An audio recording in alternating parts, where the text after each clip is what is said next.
The 1912 classroom in Boston. Students posed for a portrait. 12 years later, one child's eyes still follow researchers. The discovery Dr. Sarah Mitchell adjusted her wire-rimmed glasses as she carefully lifted the aged photograph from the archive box. The musty smell of old paper and forgotten memories filled the basement of the Boston Historical Society, where she had spent countless hours researching educational practices of the early. As a professor of educational history at Harvard University, Sarah had examined thousands of historical documents, but something about this particular photograph made her pause. The black and white image showed a typical classroom scene. 32 children sat in neat rows of wooden desks, their faces serious and formal as was customary for photographs of that era. The teacher, a stern-looking woman in a high-collared dress, stood beside a chalkboard covered with arithmetic problems. Sunlight streamed through tall windows, casting long shadows across the wooden floor. Another classroom portrait, Sarah murmured to herself, initially dismissing it as just another piece of documentation for her research on progressive era education. But as she held the photograph closer to the dusky lamp, something caught her attention. In the third row, second seat from the left, sat a boy who appeared to be about 10 years old. Unlike the other children who stared directly at the camera with the vacant expressions typical of long exposure times, this child's eyes seemed to follow her as she moved the photograph. Sarah blinked and looked again. The sensation was unmistakable. The boy's dark eyes appeared to track her movement. She set the photograph down and rubbed her tired eyes, attributing the phenomenon to fatigue from hours of research. When she looked back at the image, however, the feeling persisted. The boy had sandy brown hair, parted severely to one side, and wore a simply white shirt with suspenders. His face was pale, almost luminous against the sepia tones of the photograph. What struck Sarah most was the intensity of his gaze. There was something knowing, almost ancient, in those young eyes that seemed completely at odds with his apparent age. Interesting, she whispered, making a note to research the photograph's provenance. According to the archive catalog, the image had been donated to the Historical Society in 1987 by the estate of Margaret Thornfield, a retired Boston Public Schools administrator. The photograph was labeled simply Classroom 3B, Hancock Elementary School, Boston, Massachusetts. Sarah carefully placed the photograph in her research folder and gathered her materials. As she prepared to leave, she glanced once more at the image. The boy's eyes seemed to bore into her soul, and for a moment she could have sworn she saw him blink. The walk back to her Cambridge apartment was crisp and clear, typical of a New England autumn evening. Sarah lived in a converted Victorian house near Harbor Square, where she had established a comfortable routine of solitary research and writing. Her colleagues often joked that she preferred the company of historical documents to living people, and Sarah couldn't entirely disagree.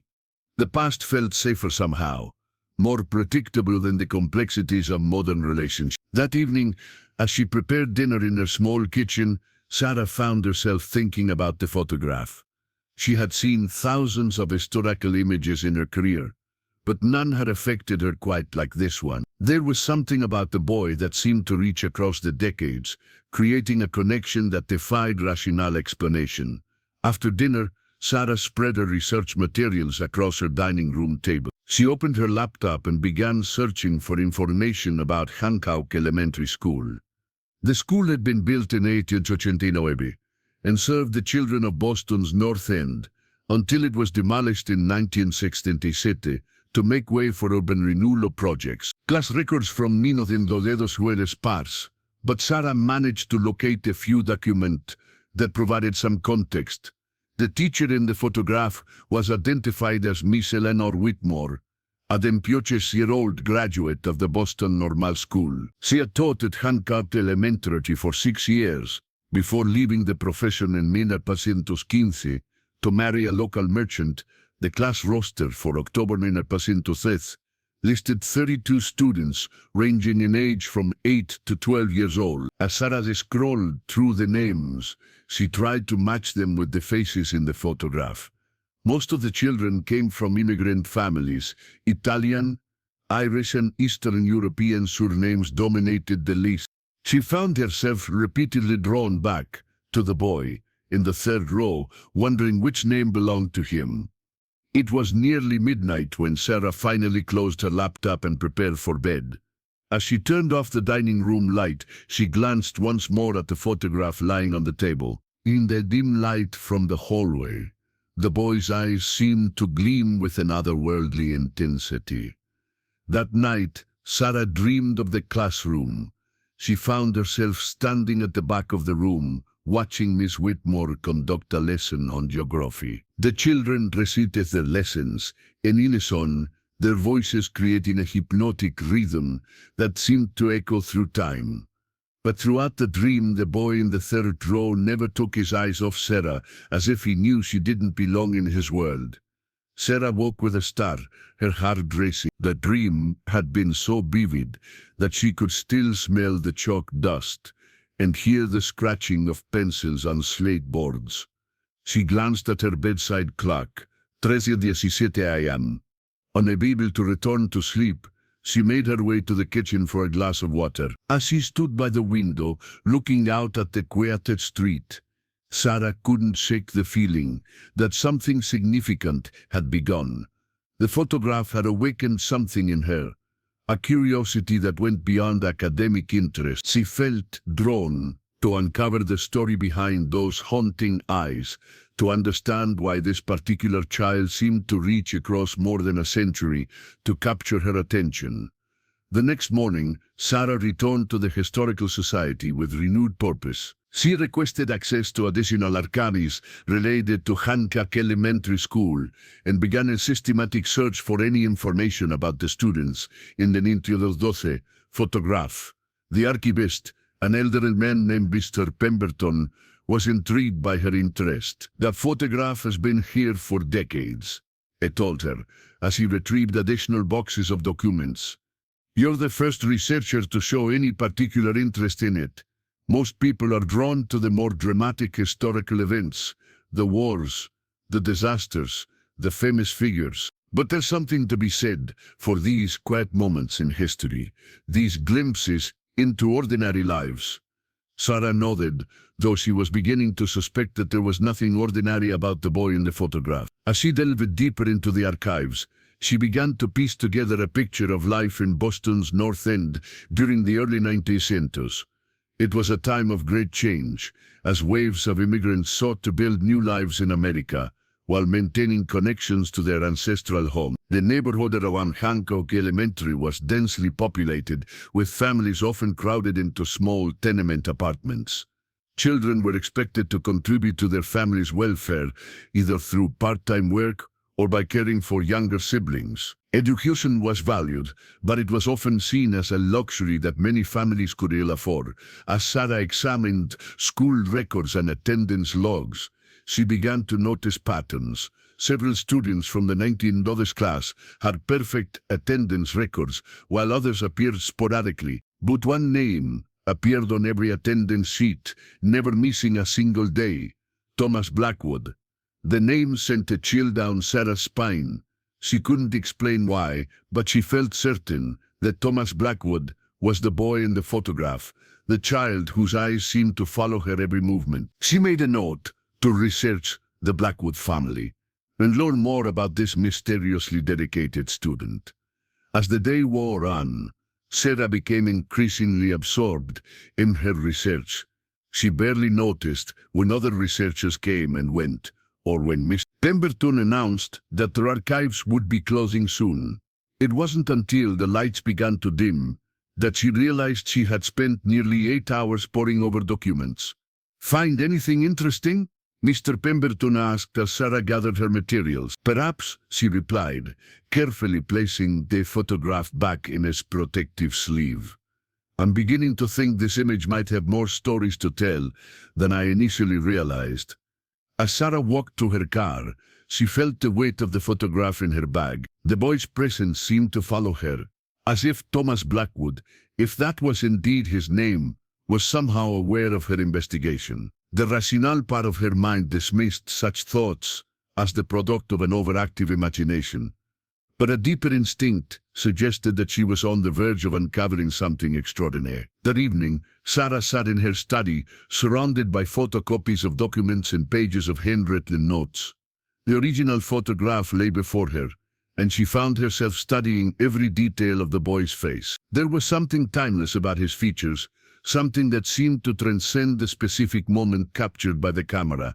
As she worked, Sarah began to formulate a plan. She would research the Blackwood family, trace their history in Boston, and try to understand what had happened to Thomas after that photograph was taken. She had no way of knowing that her investigation would lead her into a mystery that would challenge everything she thought she knew about the nature of time, memory, and the persistence of the human spirit. The photograph lay on her desk, and as Sarah prepared for bed, she could have sworn she saw the boy's lips curve into the faintest suggestion of a smile. The next morning dawned grey and drizzly, typical of Boston in late October. Sarah arrived at Historical Society, Izmir, determined to learn everything she could about Thomas Blackwood and his family.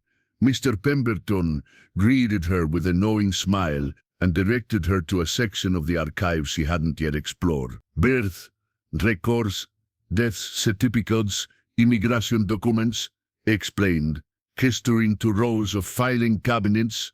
If your Thomas Blackwood lived in Boston during that period, there should be some trace of him here. Sarah began her search with immigration records, reasoning that like many families in the North End, the Blackwoods were likely recent arrivals to America. After several hours of methodical searching, she found what she was looking for, a ship's manifest from the SS Britannic, dated September. The document listed James Blackwood, aged 34, occupation carpenter. Mary Blackwood, aged. The family had emigrated from Liverpool, England, and listed their destination as Boston, Massachusetts. Sarah felt a thrill of discovery. Thomas would have been 12 years old in 1912, which matched her estimate of the boy's age in the photograph. Further research revealed that James Blackwood had found work with a construction company that specialized in building the new subway tunnels beneath Boston. The family had initially lived in a boarding house on Salem Street before moving to a small apartment on Hanover Street. A city directories showed that they remained at that address through 1906. Thomas appeared to be their only child, which was unusual for families of that era. Most immigrant families had multiple children, both as a source of labor and as insurance against the high infant mortality rates of the time. School records confirmed that Thomas had enrolled at a Hancock Elementary in September 1908, shortly after the family's arrival in Boston. His academic performance was exemplary. He consistently received the highest marks in his class and had never been absent or taught. Teachers' comment described him as exceptionally bright, unusually mature for his age, and possessed of an almost uncanny ability to understand complex concepts. One comment, written by Miss Whitmore herself, particularly caught Sarah's attention. Thomas Blackwood is perhaps the most remarkable student I have encountered in my teaching career. His intelligence is extraordinary, but there is something else about him that I find difficult to articulate. He seems to possess knowledge beyond his years, as if he has lived longer than his age would suggest. While this makes him an exceptional student, it also creates a certain distance between him and his classmates. Sarah leaned back in her chair, processing this information. Miss Whitmore's observation aligned with her own impression of the boy in the photograph. There was indeed something ancient in those young eyes, something that suggested experiences far beyond those of a typical 12-year-old. As she continued her research, Sarah began to notice gaps in the historical record.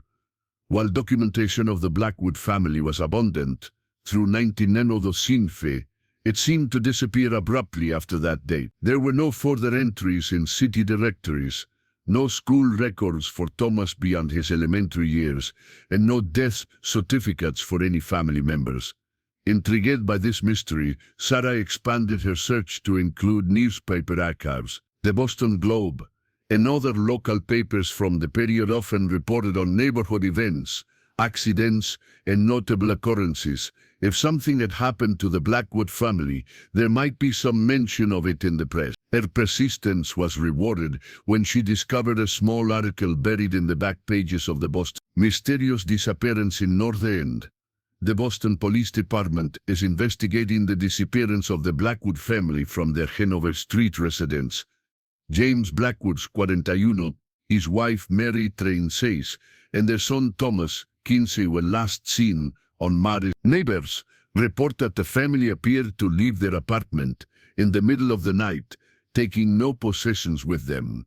The landlord discovered the apartment empty when he came to collect rent. Police have found no evidence of foul play, but the circumstances of the departure remain puzzling. Anyone with information regarding the whereabouts of the Blackwood family is asked to contact the authorities. Sarah read the article several times, her mind racing with questions. Where would a family simply vanish in the middle of the night? Where could they have gone? And why was there no further mention of the case in subsequent newspaper issues? She spent the remainder of the day searching for follow-up articles or police reports, but found nothing. It was as if the Blackwood family had simply evaporated from history. After March 9, the only trace of their existence was the documentation from their years in Boston and, of course, the photograph that had started Sarah's investigation. That evening, Sarah sat in her study, staring at the photograph with new understanding. Thomas Blackwood had been 15 when his family disappeared, just 3 years after this image was captured. She studied his face again, looking for clues that might explain the mystery. The boy's expression seemed even more enigmatic, now that she knew his story, or at least the beginning of it. As she examined the photograph more closely, Sarah noticed something she had missed before. In the background of the image, barely visible behind the rows of students, was a window. Through that window, she could make out the shadow of a figure standing outside the school. The shadow was indistinct, but it appeared to be that of a man wearing a hat and long coat. Sarah reached for a magnifying glass and examined the shadow more carefully. There was something unsettling about the figure's posture, something that suggested he was watching the classroom intently. She wondered if this mysterious observer might be connected to the Blackwood family's eventual disappearance. Her research had raised more questions than it had answered, but Sarah felt compelled to continue. The story of Thomas Blackwood had captured her imagination in a way that no historical mystery ever had before. There was something personal about her connection to the boy in the photograph, something that went beyond academic curiosity. As she prepared for bed, Sarah found herself thinking about the nature of disappearance. How does a family simply vanish without a trace? In 1915, before modern identification systems and electronic records, it would have been easier to start over somewhere else. But why would the Blackwoods have felt the need to flee Boston so suddenly? She made a mental note to expand her research beyond Boston. Perhaps the family had relocated to another city where they might have left new traces in historical records. Or perhaps their disappearance was connected to larger historical events. World War I was beginning to affect American society, and there was growing suspicion of immigrants, particularly those from countries that were now enemies of the United States. As Sarah drifted off to sleep, she found herself once again dreaming of the Ninto Dode classroom. But this time, the dream was different. Thomas Blackwood stood up from his desk and walked toward her, his young face serious and intent. When he reached her, he spoke in a voice that seemed to echo across the decades. "You're looking for me," he said simply, "but are you prepared for what you might find?" Sarah woke with a start, her heart pounding. The dream had been so vivid that she could still hear the boy's voice echoing in her mind. She glanced at the clock. 12:47 a.m. Unable to return to sleep, she made her way to her study, where the photograph lay waiting on her desk. In the dim light from her desk lamp, Thomas Blackwood's eyes seemed more alive than ever. Sarah had the unsettling feeling that he was trying to communicate with her, to guide her investigation in a particular direction. The rational part of her mind dismissed such thoughts as the product of an overactive imagination influenced by her research, but a deeper instinct suggested that there was more to this mystery than historical records could reveal. Sarah spent the rest of the night making notes and planning her next steps. She would need to expand her search beyond Boston, looking for any trace of the Blackwood family. She would also need to research the broader historical context of their disappearance, examining the social and political forces that might have influenced their decision to flee. As dawn broke over Cambridge, Sarah felt a renewed sense of purpose. The mystery of Thomas Blackwood had become more than just an academic exercise. It had become a quest to understand a story that seemed to reach across time itself. She had no way of knowing that her investigation was about to take a turn that would challenge everything she thought she knew about the nature of reality. The photograph lay on her desk, and in the growing light of morning, Thomas Blackwood's eyes seemed to watch her with an expression of patient expectation, as if he knew that their story was just beginning. Sarah Mitchell's investigation into the Blackwood family had consumed her thoughts for weeks. What had begun as a casual interest in a historical photograph had evolved into an obsession that affected every aspect of her life. Her colleagues at Harvard noticed her distraction during faculty meetings, and her graduate students complained that she seemed distant during their research consultation. Sarah had expanded her search beyond Boston, contacting historical societies and archives in cities across New England and the mid-Atlantic states. She had also reached out to genealogical researchers and amateur historians who specialized in immigrant families of the early 20s. Despite these efforts, she had found no trace of the Blackwood family. After their mysterious disappearance in March, it was during her third week of intensive research that Sarah first noticed she was being watched. The feeling began as a subtle unease, a prickle at the back of her neck that suggested unseen eyes were observing her. At first, she attributed it to the stress of her investigation and the long hours she was spending in archives and libraries. But as the days passed, the sensation became more pronounced and more difficult to ignore. Sarah first became consciously aware of her watchers on a Thursday afternoon. As she left the Boston Public Library, she had spent the day examining microfilm records of newspapers from cities throughout New England, searching for any mention of the Blackwood family. As she walked down Boylston Street toward the subway station, she noticed a man in a dark overcoat standing near a newsstand, apparently reading a paper but glancing in her direction with unusual frequency. The man was tall and thin, with pale skin and dark hair that was slicked back in an old-fashioned style. His clothing, while not obviously anachronistic, had a timeless quality that made it difficult to place in any particular era. When Sarah stopped to look at him more directly, he folded his newspaper and walked away, disappearing into the crowd with surprising speed. Sarah might have dismissed the incident as coincidence, but similar encounters began to occur with increasing regularity. She would catch glimpses of figures watching her from across the street, standing in doorways or sitting in cars parked near her apartment building. The watchers were always different, men and women of various ages, but they shared certain characteristics: pale skin, dark clothing, and an unsettling intensity in their gaze. What disturbed Sarah most was that her watchers seemed to exist slightly outside of normal time and space. They appeared and disappeared with unnatural fluidity, and other people seemed not to notice them at all. Sarah began to wonder if she was experiencing some form of psychological breakdown brought on by the stress of her research. The situation reached a crisis point on a Friday evening as Sarah worked late in her office at Harvard.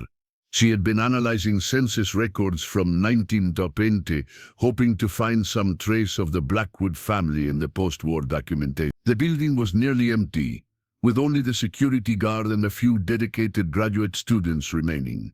As Sarah prepared to leave, she noticed a woman standing in the hallway outside her office. The woman was middle-aged, with graying hair pulled back in a severe bun and wearing a long black dress that seemed to belong to an earlier era. She stood perfectly still, her dark eyes fixed on Sarah with an intensity that was both mesmerizing and terrifying. "Can I help you?" Sarah asked, her voice barely above a whisper. The woman didn't respond. Instead, she raised one pale hand and pointed directly at Sarah, her finger trembling with what seemed to be either rage or desperate urgency. Her mouth opened as if she were trying to speak, but no sound emerged. After several seconds, she turned and walked away, her footsteps making no sound on the polished floor. Sarah followed the woman into the hallway, but found it empty. She checked the stairwells and elevators, but there was no sign of the mysterious visitor. When she asked a security guard if he had seen anyone matching the woman's description, he looked at her with concern and assured her that no one had entered or left the building in the past hour. That night, Sarah sat in her apartment, trying to make sense of what was happening to her. The rational part of her mind suggested that she was experiencing hallucinations brought on by stress and sleep deprivation. But the encounters felt too real, too vivid to be mere products of her imagination. As she pondered her situation, Sarah found herself drawn once again to the 1912 photograph. She studied Thomas Blackwood's face, searching for clues that might explain the strange events that had begun to surround her investigation. The boy's eyes seemed more alive than ever, and Sarah had the unsettling feeling that he was trying to warn her about something. It was then that she noticed something new in the photograph, or perhaps something that had always been there but that she had failed to see before. In the reflection of the classroom window, barely visible in the glass, were the faces of several figures standing outside the school. The faces were indistinct, but they bore a striking resemblance to the watchers who had been following Sarah. Sarah's hands trembled as she held the photograph closer to the light. The figures in the window reflection seemed to be staring directly at the camera, their expressions intense and purposeful. She counted at least 5 distinct faces, all sharing the pale, otherworldly quality of her modern-day stalkers.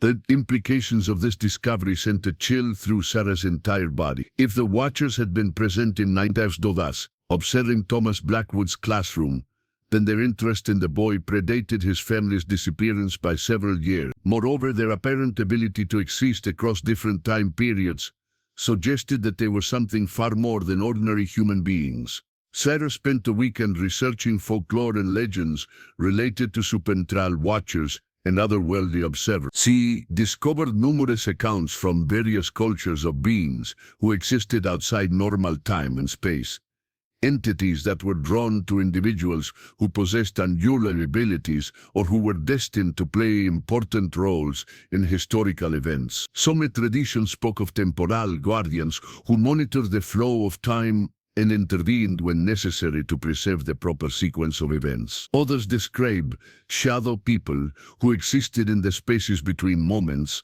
observing human activity from a realm that paralleled but did not quite intersect with ordinary reality. The more Sarah read, the more convinced she became that Thomas Blackwood had been no ordinary child. His exceptional intelligence, his perfect attendance record, and his teacher's observation about his seemingly ancient wisdom all suggested that he was somehow special enough to attract the attention of beings who existed beyond the normal boundaries of human experience. On Monday morning, Sarah returned to the Historical Society with a new sense of purpose. She requested access to any documents related to unusual or unexplained events in Boston during the early. Pemberton raised an eyebrow at her request, but dutifully retrieved several boxes of miscellaneous records. Among the documents, Sarah found police reports of strange sightings, newspaper accounts of unexplained phenomena, and personal letters describing encounters with mysterious figures. A pattern began to emerge throughout the period, from miento a mucho to one police report dated October 9 the same month as the classroom photograph, described multiple witnesses seeing figures in dark clothing standing outside Hancock Elementary School during school hours. The witnesses reported that the figures appeared to be watching the building intently but would vanish whenever anyone approached them. Another document, a letter from a North End resident to the Boston Globe, described seeing ghostly watchers in the neighborhood on multiple occasions. The writer noted that the figures seemed particularly interested in one family on Hanover Street, a family that Sarah now knew to be the Blackwoods. As Sarah pieced together this information, a disturbing picture began to emerge. The watchers had been observing Thomas Blackwood and his family for years before their disappearance. The boy's exceptional abilities had somehow attracted the attention of these otherworldly beings, who had monitored him with increasing intensity as he grew old. The family's sudden disappearance, in March 2015, now took on a different significance. Rather than fleeing from human threats, the Blackwoods might have been trying to escape from something far more sinister, entities that existed beyond the normal boundaries of space and time. That evening, as Sarah walked home from the Historical Society, she became aware that her watchers had returned. They stood at street corners and in doorways, their pale faces turned toward her with expressions of patient observation. But now, instead of feeling threatened, Sarah felt a strange sense of connection to these mysterious beings. She realized that by investigating Thomas Blackwood's story, she had somehow become part of the same pattern that had ensnared the boy and his family more than a century earlier. The watchers were not just observing her research, they were waiting to see what she would discover and how she would respond to the truth. As Sarah reached her apartment building, she turned to face the nearest watcher, a young man in a dark suit who stood beneath a streetlight across the street. For a moment, their eyes met, and Sarah felt a jolt of recognition. The man's face was familiar, though she couldn't place where she had seen it before. Then, with a shock that left her breathless, Sarah realized the truth. The watcher's face was older, more mature, but the eyes were unmistakable. She was looking at Thomas Blackwood himself, aged by the decades, but somehow preserved in the same otherworldly state as his mysterious observers.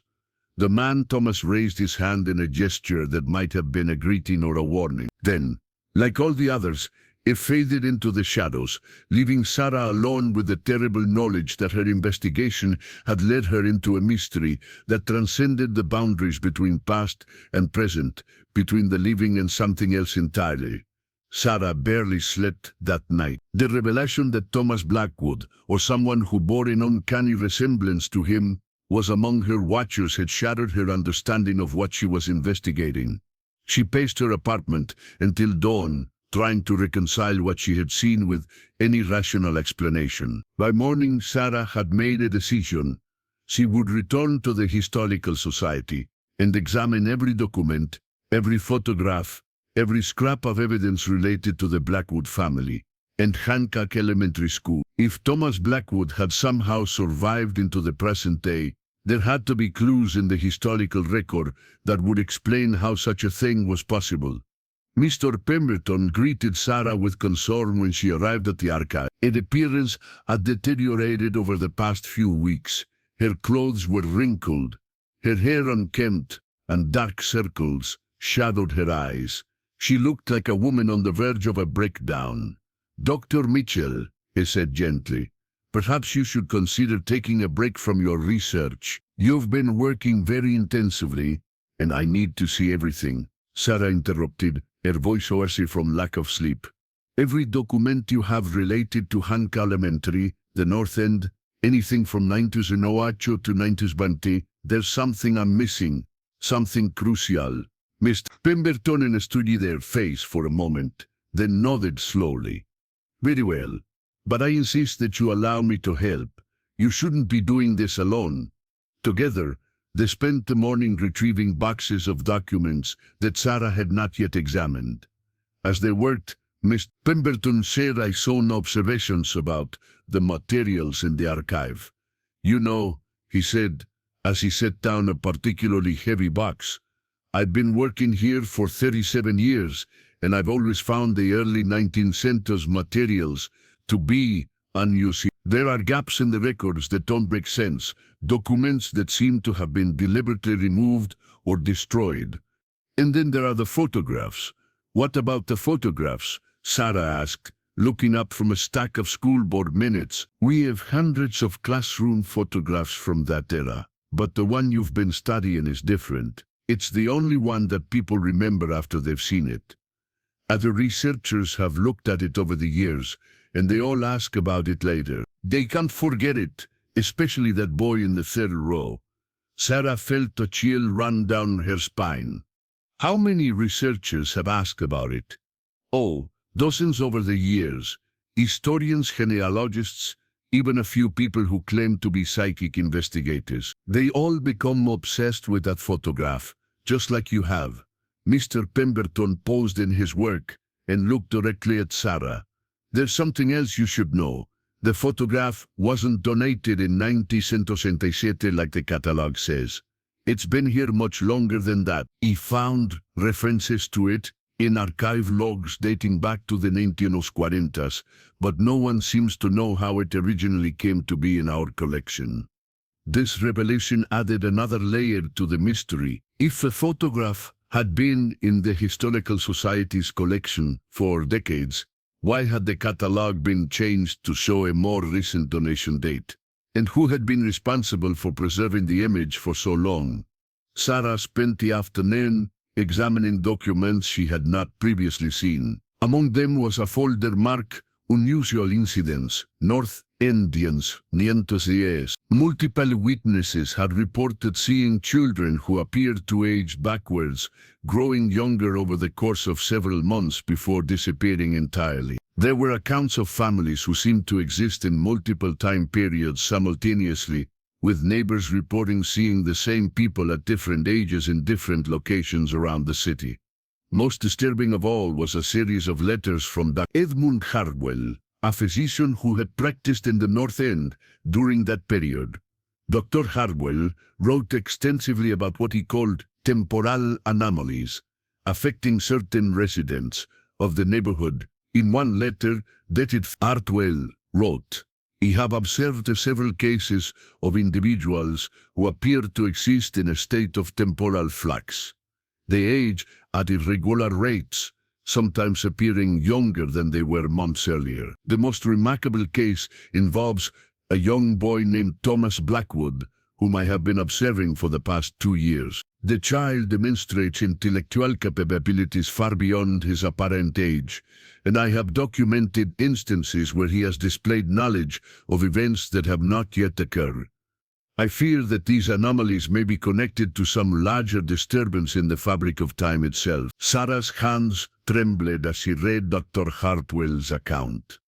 The physician's observations confirmed her growing suspicion that Thomas Blackwood was no ordinary child, but they also suggested that the boy's unusual nature was part of a larger phenomenon affecting multiple people in the North End. As she continued reading, Sarah discovered that Dr. Hardwell had been investigating these temporal anomalies with the help of a colleague, Professor Marcus Whitfield, of Harvard University's Department of Theoretical Physics. Professor Whitfield had developed a theory that certain locations could become temporal nexus points where the normal flow of time became distorted. According to Whitfield's notes, Hencab Elementary School was built on a site that had been considered cursed by the area's original Native American inhabitants. The indigenous people had avoided the location, believing it to be a place where the spirits of the past and future could interact with the present world. The professor's research stated that the construction of the school had somehow activated this temporal nexus, creating conditions that allowed certain individuals to exist outside the normal boundaries of time. Children were particularly susceptible to these effects, as their developing minds were more adaptable to temporal distortions. Sarah found herself thinking about the watchers who had been following her. If Professor Whitfield's theory was correct, then these beings might be individuals who had become permanently displaced in time, existing in a state between past and present. Thomas Blackwood, and his family might have been among the first to be affected by the temporal anomalies, but they were clearly not the last. As the afternoon wore on, Sarah discovered more evidence supporting this extraordinary theory. There were reports of children at Khankal Elementary who had aged rapidly over the course of a few months, becoming elderly before disappearing entirely. Other students had seemed to grow younger, eventually reverting to infancy before vanishing from existence. The school board had received numerous complaints from parents about these incidents, but the official records showed that administrators had dismissed the reports as hysteria or misunderstanding. However, Sarah found unofficial correspondence between school board members that revealed their growing concern about the situation. In March 2015, the same month the Blackwood family disappeared, the school board had voted to close Khankal Elementary temporarily for structural repairs. The school remained closed for 6 months, and when it reopened, a new principal and teaching staff had been installed. Miss Eleanor Whitmore, Thomas's teacher, had left Boston entirely and was never heard from again. Sarah realized that the school board had known about the temporal anomalies and had taken steps to contain them. The closure of the school and replacement of the staff suggested a cover-up of extraordinary proportions. But if the authorities had been aware of the situation, why had they allowed it to continue for so long? The answer came in a confidential memo from the Boston Police Department to the mayor's office, dated April. The memo reported that federal agents had taken over the investigation of the Khankal Elementary incidents and had classified all related information as a matter of national security. The memo went on to explain that the federal government was interested in studying the temporal anomalies as a potential weapon of war. With World War I raging in Europe, American military leaders were desperate for any advantage that might help them if the United States entered the conflict. Sarah felt sick as she read this document. The government had been willing to experiment with forces they didn't understand, using children as test subjects in their pursuit of military advantage. The Blackwood family's disappearance now took on an even more sinister significance. They might have been fleeing not just from otherworldly watchers, but from their own government. As the Historical Society prepared to close for the day, Sarah gathered the most important documents and prepared to leave. She had uncovered evidence of a conspiracy that reached the highest levels of government, a cover-up that had lasted for more than a century. But she still didn't understand the full scope of what had happened to Thomas Blackwood and the other affected children. As she walked to her car, Sarah became aware that her watchers had returned in greater numbers than ever before. They stood at every corner, their pale faces turned toward her with expressions of urgent intensity. She counted at least a dozen figures, all dressed in the timeless dark clothing that seemed to be their uniform. For the first time since the watchers had appeared, Sarah felt no fear. Instead, she felt a strange sense of kinship with these displaced beings. They were all victims of the same temporal disturbance that had begun at Khankal Elementary more than a century ago. The watchers weren't her enemies. They were trying to warn her about something. As Sarah reached her car, she turned to face the nearest watcher, a young woman who stood beneath a streetlight. The woman's face was familiar, and Sarah realized with a shock that she was looking at Miss Eleanor Whitmore, Thomas Blackwood's teacher from the... Miss Whitmore raised her hand and pointed toward Sarah's car. Following the teacher's gaze, Sarah saw a figure sitting in the passenger seat. Thomas Blackwood himself, no longer a child, but a young man of perhaps 25 years old. Sarah approached the car slowly, her heart pounding with a mixture of fear and anticipation. Thomas watched her through the window, his dark eyes holding the same ancient wisdom she had first noticed in the photograph. When she reached the car door, he gestured for her to get in. "We need to talk," Thomas said, his voice carrying the weight of decades. "There are things you need to understand before it's too late." Sarah hesitated for only a moment before opening the car door and sliding into the driver's seat. As she did, the watchers who had surrounded her began to fade away, disappearing into the shadows as if they had never been there at all. Thomas Blackwood turned to face her, and Sarah found herself looking into the eyes of a being who had lived far longer than his apparent age would suggest. She was about to learn the truth about the temporal anomalies, the government conspiracy, and her own role in a story that had been unfolding for more than a century. Dr. Mitchell, Thomas said quietly, "Thank you for finding us. We've been waiting a very long time for someone like you to uncover our story." Sarah sat in stunned silence, staring at the young man who claimed to be Thomas Blackwood. In the dim light of the parking lot, his features were unmistakably those of the boy from the 1912 photograph, aged by perhaps 15 years, but retaining the same otherworldly quality that had first captured her attention. "This is impossible," Sarah whispered, her scientific mind struggling to accept what her eyes were telling her. You would be over 100 years old." Thomas smiled sadly, and in that expression, Sarah could see the weight of decades beyond his apparent years. "Time doesn't work the way most people think it does, Dr. Mitchell. For some of us, it's become fluid. Malleable, we exist in the spaces between moments, aging when we choose to, remaining constant when we need to." "The temporal anomalies," Sarah said. "Pieces of the puzzle beginning to fall into place. Dr. Hartwell's research, Professor Whitfield's theories about nexus points, it was all real." "More real than you can imagine," Thomas replied, "and more dangerous than they ever understood." Thomas gestured toward the Historical Society building behind them. "What you've discovered in those archives is only the beginning of the story. The government's interest in our condition didn't end in non-use. It continues to this day." Sarah felt a chill run down her spine. "What do you mean?" "The federal agents who took over the investigation in 1915 were part of a secret program that still exists. They've been studying temporal anomalies for over a century, trying to weaponize our abilities. The Watchers you've been seeing were not just displaced in time. We're refugees." Thomas's words hung in the air between them, heavy with implications that Sarah was only beginning to understand. "Refugees from what?" "From them, from the people who want to use us as weapons, as test subjects, as tools in their pursuit of power over time itself." Thomas's voice carried a bitterness that spoke of decades of running and hiding. "My family didn't disappear in 1915, Dr. Mitchell. We were taken."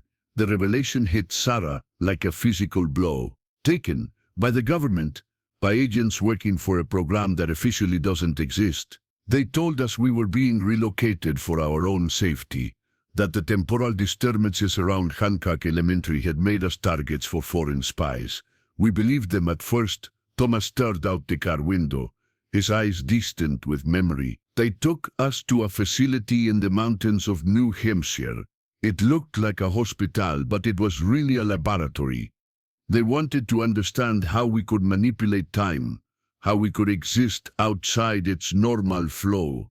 They ran tests on us, experiments that," he paused, unable to continue. Sarah reached out instinctively and touched his arm. The gesture seemed to anchor him, bringing his attention back to the present moment. "My parents died in that facility," Thomas continued, his voice barely above a whisper. "The experiments were too much for them. Their bodies couldn't handle the temporal stress. But I survived, along with a few others. We learned to use our abilities to escape, to hide in the spaces between moments where they couldn't find us." "The Watchers," Sarah said, understanding flooding through her. "They're other survivors. Some of them. Others are people who were affected by later experiments or who stumbled into temporal anomalies that the government created while trying to replicate what happened at Hancock Elementary. We've been gathering for decades, trying to stay hidden while we search for a way to stop them." Sarah's mind raced with questions. "But why me? Why did you reveal yourselves to me?" Thomas turned to face her fully, and Sarah saw something in his eyes that she hadn't noticed before. "Hope. Because you're not just a historian, Dr. Mitchell. You're a descendant." "A descendant of what?" "Of Professor Marcus Whitfield, the physicist who first studied the temporal anomalies. He was your great-great-grandfather. Sarah felt the world tilt around her. That's impossible. I've researched my family history. There's no record of the records were altered, hidden, destroyed. The government couldn't risk having Whitfield's descendants discover his research and potentially develop the same abilities we possess. Thomas reached into his coat and pulled out a worn leather journal. This belonged to your ancestor. He left it with my family before the government took us. He wanted his descendants to know the truth. With trembling hands, Sarah accepted the journal. The leather was soft with age, and she could feel the weight of the pages within. As she opened it, she saw her great-great-grandfather's handwriting, documenting his research into temporal anomalies and his growing horror at what the government intended to do with his discoveries. Professor Whitfield tried to warn people about the dangers of manipulating time, Thomas explained. He realized that the government's experiments could tear holes in reality itself, creating paradoxes that could unravel the fabric of existence. When he refused to continue his research, they discredited him and made sure his work was forgotten. Sarah read her ancestors' words, feeling a connection to the man who had tried to prevent the very horrors that Thomas and the other survivors had endured. What happened to him? He disappeared in 1916, officially listed as a suicide, but we believe he used his knowledge of temporal mechanics to hide himself somewhere in time, waiting for the right moment to return and finish what he started. And you think that moment is now?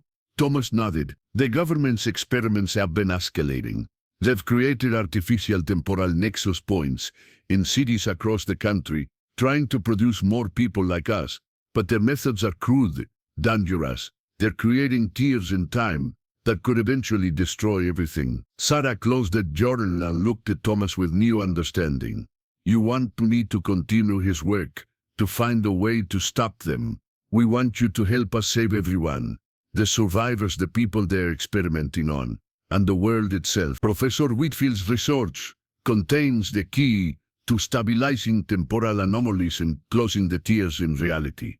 But we need someone with his bloodline, someone who can understand his work and complete what he started. The weight of responsibility settled on Sarah's shoulders like a physical burden. Everything she had believed about her life, her career, her purpose had been built on a foundation of lies and hidden truths. But as she looked at Thomas Blackwood, a boy who had been trapped outside of time for more than a century, she knew she couldn't turn away. What do you need me to do? Thomas smiled, and for the first time since she had met him, he looked genuinely hopeful. First, we need to get you somewhere safe. The government knows about your research into the Blackwood family. They'll be coming for you soon. As if summoned by his words, the sound of approaching vehicles filled the night air. Sarah looked in a rearview mirror and saw black SUVs turning into the parking lot, their headlights cutting through the darkness like searchlights. Too late, Thomas said grimly. They're here. What do we do?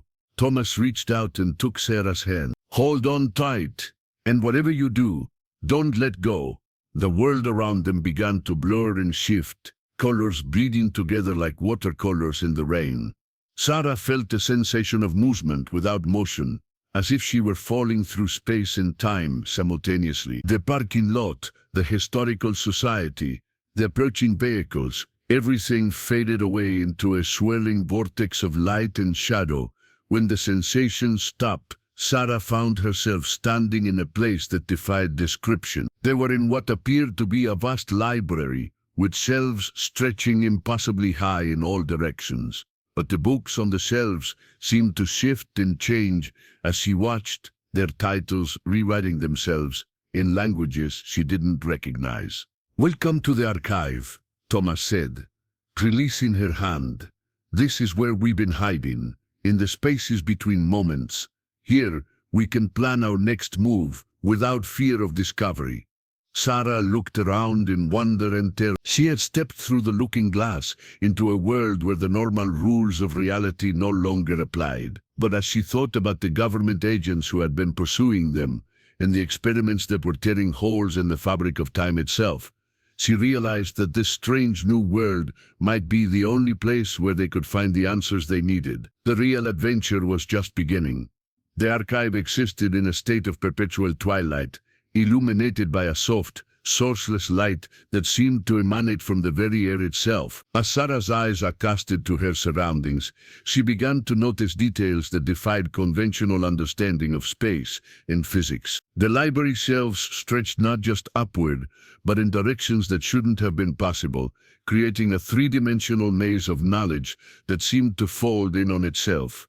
Books floated freely through the air, occasionally settling onto shelves before taking flight again. Some volumes appeared to be writing themselves, their pages turning as invisible hands penned new words. "How is this possible?" Sarah whispered, afraid that speaking too loudly might shatter the delicate reality around her. "Time isn't linear here," Thomas explained, leading her deeper into the archive. "Past, present, and future exist simultaneously. The books contain knowledge from all periods of history, including events that haven't happened yet." As they walked, Sarah began to see other figures moving through the stacks. She recognized some of them as the Watchers who had been following her. But there were others as well, people of various ages and from different time periods, all bearing the same otherworldly quality that marked them as temporal refugees. "How many of you are there?" Sarah asked. "More than you might expect. Fewer than we need," replied a familiar voice. Sarah turned to see Miss Eleanor Whitmore approaching them, looking exactly as she had in the 1912 photograph, but with eyes that held the wisdom of decades. "Miss Whitmore," Sarah said, feeling a strange sense of reunion with someone she had never actually met. "You're Thomas's teacher." "I was, yes, but here in the archive, we're all students and teachers simultaneously."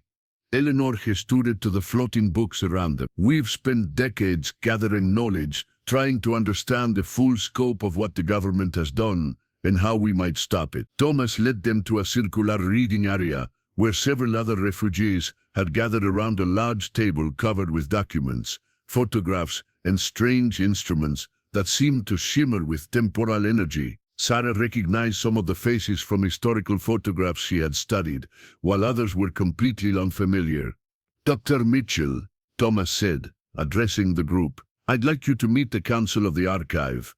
We've been waiting for you for a very long time." An elderly man with kind eyes and a white beard stepped forward. "Dr. Mitchell, I am Dr. Edmond Hartwell. I believe you've read some of my correspondence regarding the temporal anomalies." Sarah shook his hand, marveling at the fact that she was meeting a man who had died, according to historical records, and meant, "Dr. Hartwell, your research was instrumental in helping me understand what was happening, as was your great-great-grandfather's work," added a woman with sharp features and intelligent eyes. "I am Dr. Catherine Morse, a physicist who was recruited by the government program. Like Professor Whitfield, I tried to warn them about the dangers of their experiments. Unlike him, I wasn't clever enough to escape before they made me disappear." The introductions continued as Sarah met refugees from across the decades. There was James Chen, a mathematician from 1967, who had discovered temporal equations that the government wanted to weaponize. Maria Santos, a child prodigy from 1984, who had been subjected to experiments that aged her rapidly before she learned to control her temporal abilities. Robert Kim, a computer programmer from 2003, who had accidentally created a software algorithm that could predict future events. Each person had a story of discovery, recruitment, experimentation, and eventual escape to the archive. Together, they represented more than a century of the government's attempts to harness and control temporal anomalies. The program has had many names over the years. Hartwell explained as they settled around the table. Project Kronos, Temporal Dynamics Initiative, the Department of Temporal Security.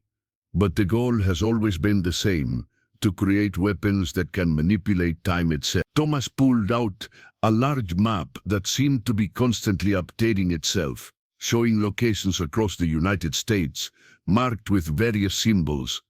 These are the sites where they've created artificial temporal nexus points. Each one is an attempt to replicate what happened naturally at Hancock Elementary.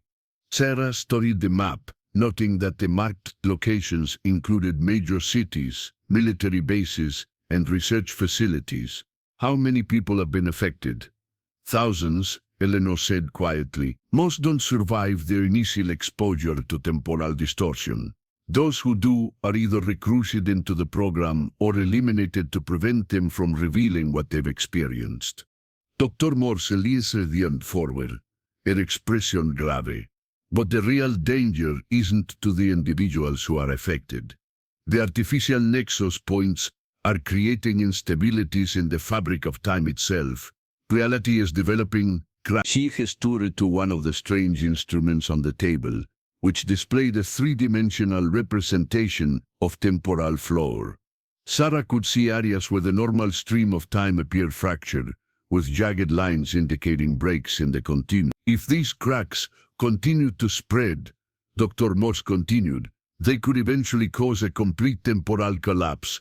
Past, present, and future would merge into a single, chaotic moment. Everything that has ever existed or ever will exist would be destroyed. The weight of this revelation settled over Sarah like a shroud. The government's pursuit of temporal weapons wasn't just threatening the lives of individuals, it was threatening the existence of reality itself.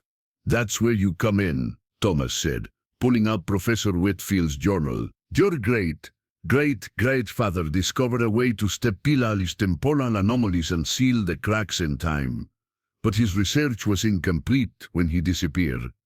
Sarah opened the journal again, this time studying her ancestors' notes with new urgency. The mathematical equations and theoretical frameworks were incredibly complex, but she began to see patterns that suggested a possible solution to the temporal crisis. Professor Whitfield theorized that temporal anomalies could be stabilized by creating a resonance field that would restore the natural flow of time. She read aloud, but he needed a way to generate and control such a field on a large scale. We believe the answer lies in the archive itself, Dr. Hartwell said, gesturing to the impossible space around them. This place exists in a state of temporal equilibrium. If we could understand how it maintains stability across all time periods, we might be able to replicate that effect in the real world. Sarah looked around the archive with new understanding. The floating books, the shifting architecture, the way past and future seemed to coexist peacefully. It was all evidence of a perfectly balanced temporal field. But how do we study something that exists outside normal space-time?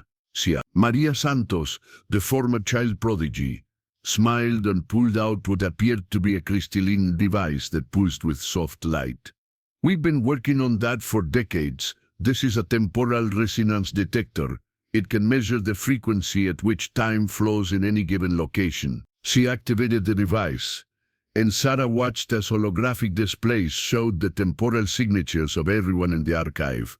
Each person had a unique pattern, but all were synchronized to the same underlying frequency. The archive naturally generates a stabilizing field, Maria explained. But we've never been able to determine why. That's where your ancestors' research becomes crucial. Sarah spent the next several hours studying Professor Whitfield's notes while the council members shared their own discoveries. Gradually, a picture began to emerge of how temporal stabilization might be achieved. The key is consciousness, Sarah said suddenly. Looking up from the journal, Professor Whitfield theorized that temporal anomalies are created when consciousness becomes disconnected from the natural flow of time.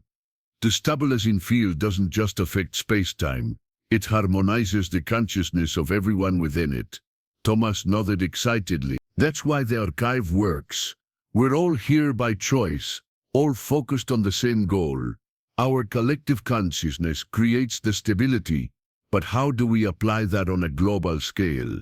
Dr. Morse asked. We can't bring everyone in the world to the archive. Sarah turned to a page near the end of her ancestor's journal, where his handwriting became more urgent and excited. He was working on something called the temporal beacon, a device that could broadcast a stabilizing frequency across vast distances. If we could build it and activate it at the right location, we could heal all the cracks in time simultaneously, Eleanor finished. But where would we place such a device? The answer came from an unexpected source. Robert Kim, the computer programmer, had been quietly working at a terminal that seemed to be made of crystallized light. I've been analyzing the temporal distortion patterns across all the nexus points, he said. There's a convergence point, a location where all the artificial anomalies are connected through the underlying structure of space-time. He projected a three-dimensional map that showed the temporal distortions as a web of interconnected energy. At the center of the web, pulsing like a heart, was a single point, Boston. Sarah breathed. It's back where it all started. Not just Boston, Thomas said, studying the projection. Hancock Elementary School. The original nexus point is still active, still connected to everything they've created since. Dr. Hartwell stroked his beard thoughtfully. It makes sense. The natural temporal anomaly at that location would amplify the beacon signal, allowing it to reach every artificial nexus point simultaneously. But there's a problem, Maria said, her expression troubled. The government knows about the convergence point too. They've been building something there, a massive facility designed to harness and control the temporal energy. She activated another device, showing them surveillance images of the old Hancock Elementary site. Where the school had once stood, there was now a complex of gleaming buildings surrounded by high walls and security checkpoints.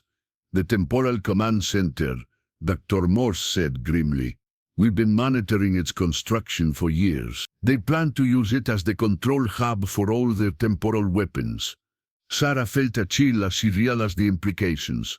If they activate a system before we can deploy the beacon, they'll gain complete control over time itself, Thomas finished. They'll be able to rewrite history, eliminate anyone who opposes them, and reshape reality according to their will.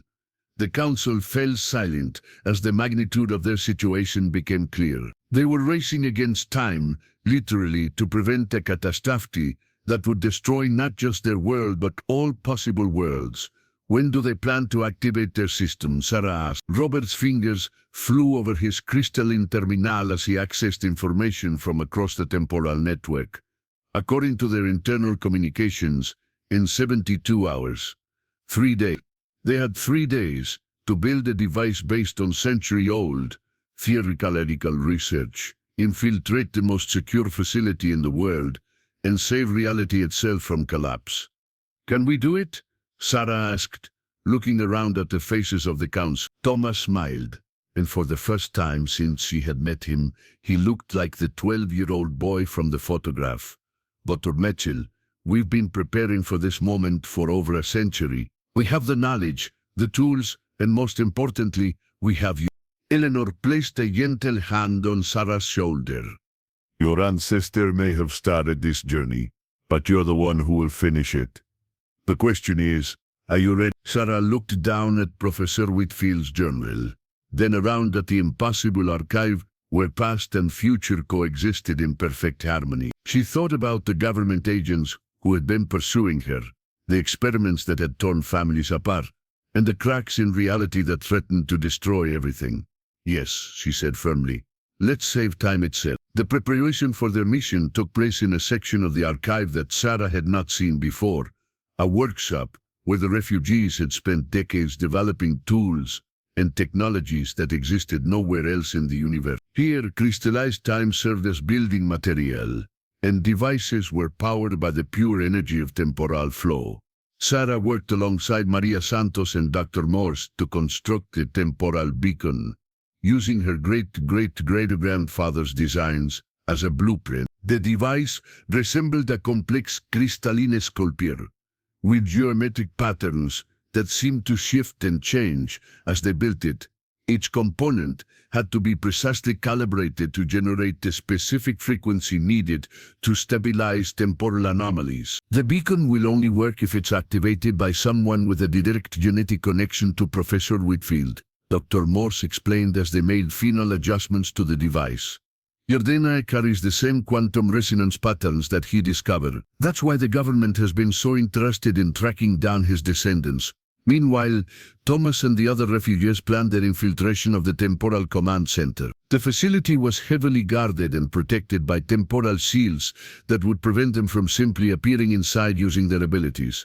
They would need to approach it through normal space-time, which meant facing the government security forces direct. "We'll create a distraction at the perimeter," Thomas explained, showing Sarah a detailed map of the facility.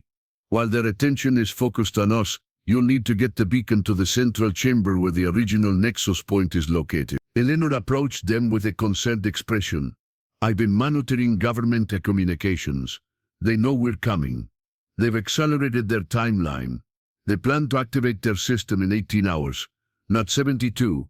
The news sent a ripple of urgency through the workshop. 18 hours was barely enough time to complete their preparations, let alone execute the complex plan they had developed. "We'll have to take the beacon as it is," Sarah said, looking at the partially completed device. "It's not perfect, but it should work." Artwell joined them, carrying what appeared to be a suit made of the same crystalline material as the beacon. "This will protect you from temporal distortions during the mission," he explained, helping Sarah into the garment. "It's woven with stabilized time fibers that will keep you anchored to your proper temporal position." As Sarah donned the suit, she felt a strange sensation of solidity, as if she had been slightly out of phase with reality and was now properly aligned. The suit was surprisingly light and flexible, adapting to her movements like a second skin. "There's something else you need to know," Thomas said quietly, drawing her aside. "The activation of the beacon will require a significant amount of temporal energy. The person who triggers it will be changed. You might not be able to return to your normal life afterward." Sarah looked at him steadily. "What do you mean? You'll become like us, displaced in time, existing in the spaces between moments. You'll be able to visit any period in history, but you'll never truly belong to any single time again." The weight of this revelation settled over Sarah, but she found that it didn't frighten her as much as she had expected. Her old life, her academic career, her solitary existence, her carefully ordered world seemed distant and unimportant compared to the mission ahead of them. "Will I still be me?" she asked. Thomas smiled. "You'll be more yourself than you've ever been. Time changes us, but it also reveals who we really are." The final preparations were completed in a flurry of activity. The refugees gathered their equipment, checked their temporal coordinate, and prepared for what might be their final mission. Sarah carried the temporal beacon in a specially designed case that would protect it from interference during transport. "Remember," Dr. Morse said as they prepared to leave the archive, "once we enter normal space-time, we'll be vulnerable to detection and attack. Stay together, trust each other, and whatever happens, get that beacon to the Nexus point." The transition from the archive to the real world was jarring. One moment, they were surrounded by the impossible geometry of crystallized time, and the next, they were standing in a dark alley in Boston's North End. The familiar sounds and smells of the city seemed almost alien after their time in the temporal refuge. Sarah checked her watch. The government facility was only a few blocks away. But those blocks might as well have been 1,000 miles, given the security they would face.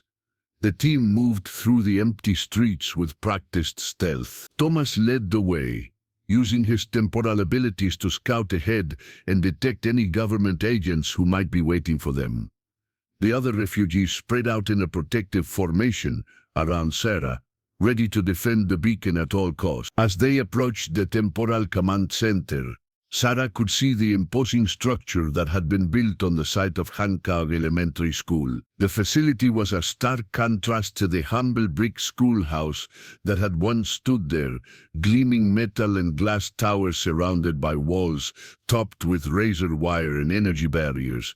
"The temporal distortion is incredible," Maria whispered, checking her instruments. "They've turned the entire facility into a massive nexus point. The amount of energy they're channeling could tear a hole in reality itself."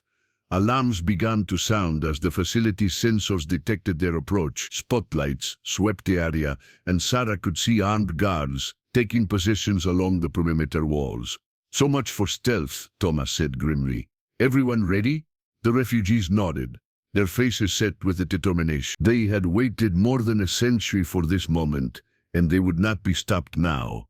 "For everyone who was lost," Eleanor said quietly, "for everyone who will be saved. For time itself," Thomas added. The battle for the temporal command center began with a spectacular display of temporal manipulation.